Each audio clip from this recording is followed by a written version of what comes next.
Whenever anti-gunners start talking about gun confiscation, the inevitable question always becomes who? And more importantly, how? Who is going to go door to door to collect banned guns, and how exactly are they going to do this without armed conflict? It turns out that in Canada, the branch of government tasked with this exact order is refusing and wants nothing to do with it. Can't say I blame them.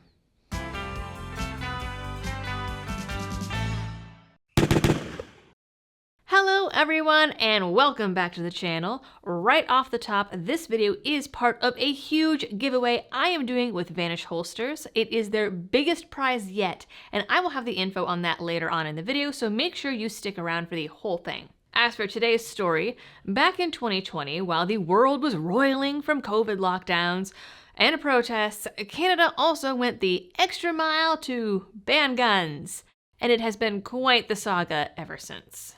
So let's have a little 4-year history lesson here.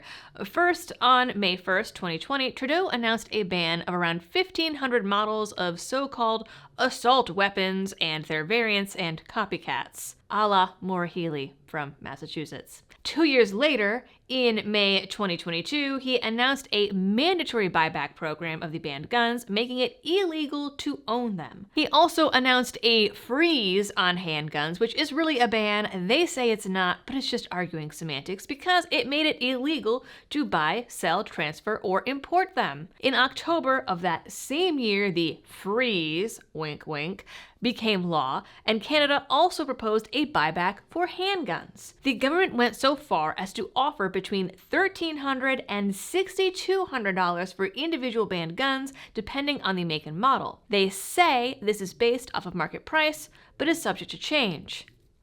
And I'm sure it will. Especially with the way their estimates of the number of guns that they're confiscating keeps going up. That brings us up to now. First, Canada looked into private entities to enforce the ban and confiscation because they didn't want to risk their own people and get their own hands dirty. Surprise, surprise. 4 provinces even petitioned the government against using the police, saying that police resources were too scarce and important to waste on confiscation efforts. AKA, we don't want to risk our cops getting shot. So in 2022, they put out a tender notice letter of interest asking interested parties to bid on the job. We don't know who applied, if anyone, but Canada did extend the period before the mandatory buyback was supposed to begin from 2023 to October 2025. So it sounds like they're expecting some delays.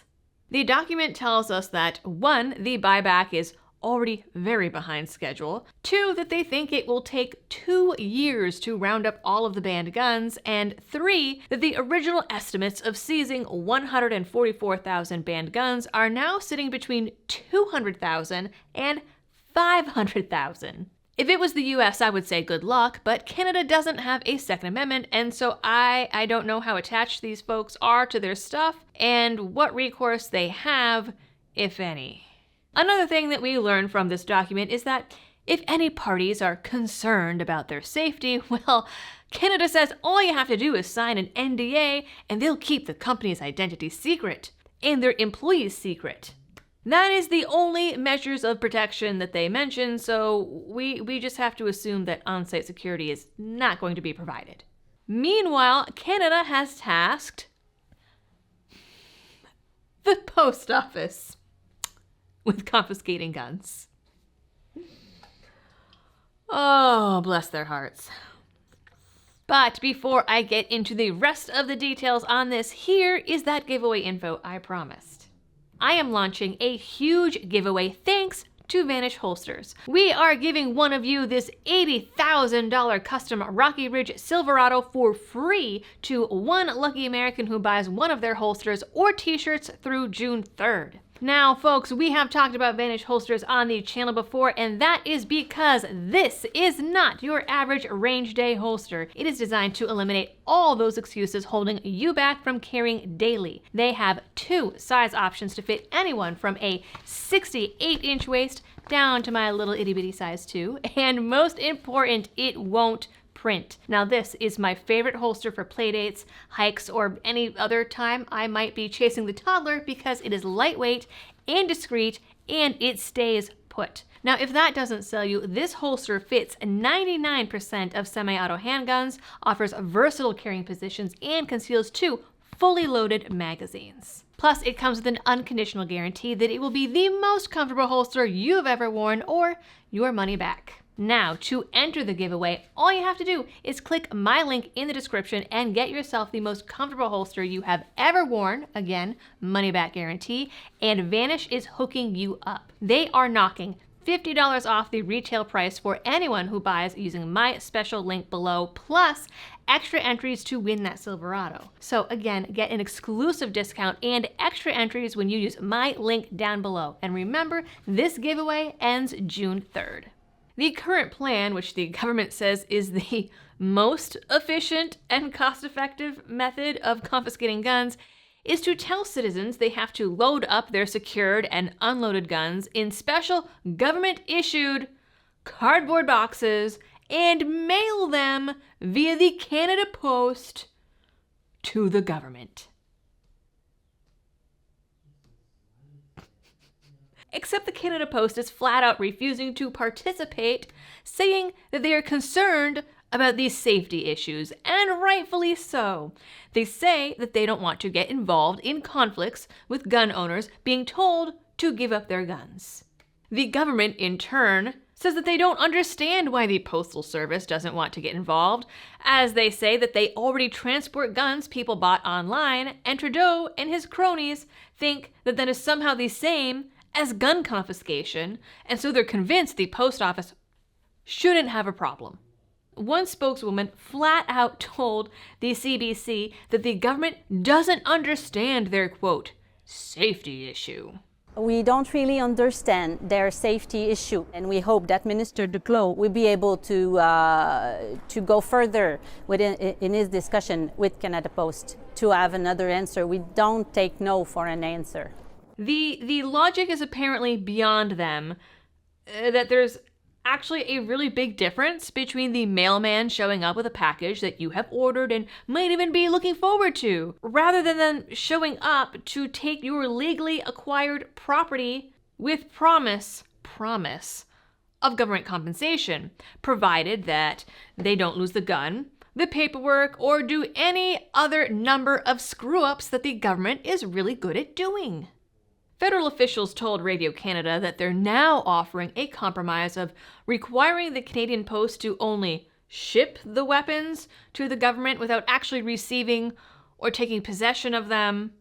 I'm not really sure how exactly that works, as you have to have something in your possession to ship it, but the Post is still saying that they want no part of it. I have to think that the Canadian government is doing this more for votes than any actual attempt at public safety, because just think about it. Let's go on a little thought experiment journey here. Their current, most efficient, most cost-effective plan is having people put these illegal, dangerous guns in specially marked, probably very obvious boxes, and leave them outside for the post office to pick up.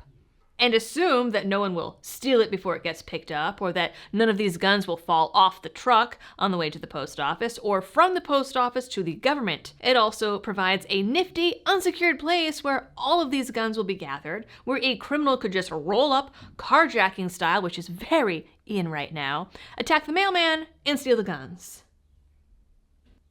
It also opens up a great career opportunity for anyone who feels like joining the post office and maybe also picking up a couple 9mm. The whole plan is full of plot holes. Big, glaring, delicious plot holes.